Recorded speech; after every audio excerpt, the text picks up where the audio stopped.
الحمد للہ والصلاة والسلام علی رسول اللہ وبعد۔ جن علاقوں میں احد الحدیث کے نام سے جماعت حقہ کام کر رہی ہے، جیسے پاکستان ہے، ہندوستان ہے یا بنگلہ دیش، نیپال وغیرہ، تو وہاں احد الحدیث کہلانا ضروری ہے، کیونکہ ان علاقوں میں حق اور صداقت کی یہ پہچان بن چکی ہے۔ وہاں کسی نئے نام سے کام کرنا افتراق اور انتشار کا راستہ ہوگا۔ تو جہاں اہل حق ایک وصف یا ایک نام پر متفق ہو چکے ہیں تو بہتر ہے کہ اسی نام سے وہاں کام کیا جائے۔ تو لہذا چونکہ ہمارے علاقوں میں، ہندوستان، پاکستان وغیرہ میں اہل حدیثیت ہی حق و صداقت کا نشان ہے، تو پھر یہاں اسی نام سے کام کرنا ضروری ہے۔ جب آپ کہیں گے کہ میں اہل حدیث ہوں، تو اس ایک ہی لفظ میں آپ کا سارا عقیدہ، آپ کا منہج، آپ کا عمل اور آپ کا مشرب، آپ کے مدارس، آپ کے علماء اور مشائخ سننے والے پر واضح ہو جائیں گے۔ تو اس لیے ہر قسم کے نزاع کے خاتمہ کے لیے ہمارے علاقوں میں اس لقب اور اس نام کے ساتھ کام کرنا ضروری ہے، تاکہ جو ایک شناخت ہے، اس شناخت کے ذریعے ایک صحیح منہج لوگوں پر واضح ہو جائے۔ باقی رہا آپ کا یہ سوال کہ اہل حدیث سے مراد کون ہے، یعنی عامت الناس یا محدثین کی جماعت، تو اس کا جواب یہ کہ دونوں ہیں۔ محدثین تو احد الحدیث ہیں ہی، لیکن جسے بھی حدیث پر عمل کا شوق اور ذوق ہے اور عملاً وہ حدیث کی طرف منسوب ہے، وہ بھی اہل حدیث ہے۔ امام احمد بن حنبل رحمہ اللہ کا قول معروف ہے،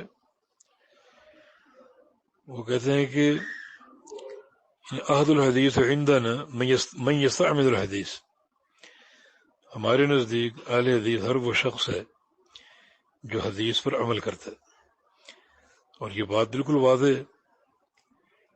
اور اگر یہ مراد لے بھی لی جائے کہ احد الحدیث سے مراد محدثین کی جماعت ہے، تو عامت الناس بھی اس میں شامل ہوں گے، کیونکہ عامت الناس منہج محدثین سے محبت اور اس منہج کی پیروی کی بنا پر اس زمرے میں داخل ہوں گے۔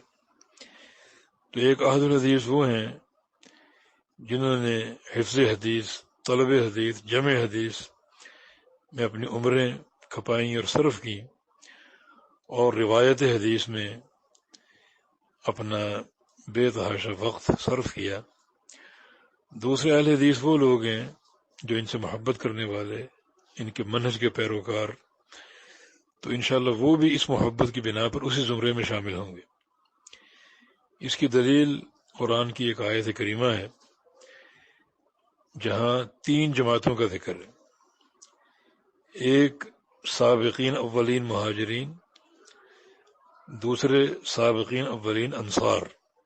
اللہ تعالیٰ نے ان 2 جماعتوں سے اپنی محبت کا، رضا کا اور جنت کے داخلے کا اعلان فرمایا ہے۔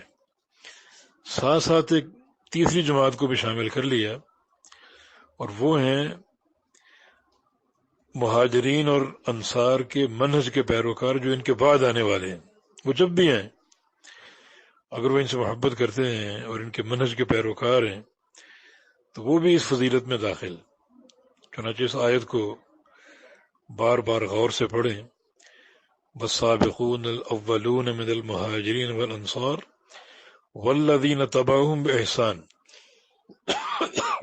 یعنی سابقین اولین مہاجرین اور انصار جو اصلاً فضیلت کے مستحق ہیں، اور تیسرے وہ جو اچھے طریقے سے ان کے پیروکار ہیں، نہ تو وہ انصار ہیں نہ وہ مہاجرین ہیں، مگر ان کی اتباع کی بنا پر، ان سے محبت کی بنا پر اس زمرے میں شامل ہو گئے۔ اب تینوں کا انجام کیا ہے؟ رضی اللہ عنہم ورضوا عنہ، اللہ ان سے راضی اور یہ اللہ سے راضی، اور پھر جنت کے وعدے، جنت کے داخلے کے وعدے۔ تو اصل جماعتیں تو دو تھیں، انصار اور مہاجرین کی، مگر جو ان کے پیروکار ہیں وہ جب بھی ہیں، جس دور میں ہوں، اگر ان سے محبت کرتے ہیں اور ان کی پیروی کرتے ہیں، ان کے منہج کو پسند کرتے ہیں، تو حکماً وہ بھی ان میں شامل ہو گئے۔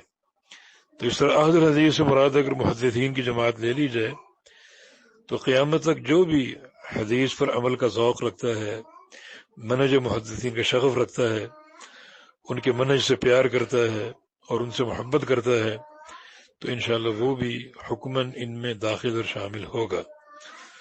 والتوفیق بید اللہ تعالی، والسلام علیکم ورحمۃ اللہ وبرکاتہ۔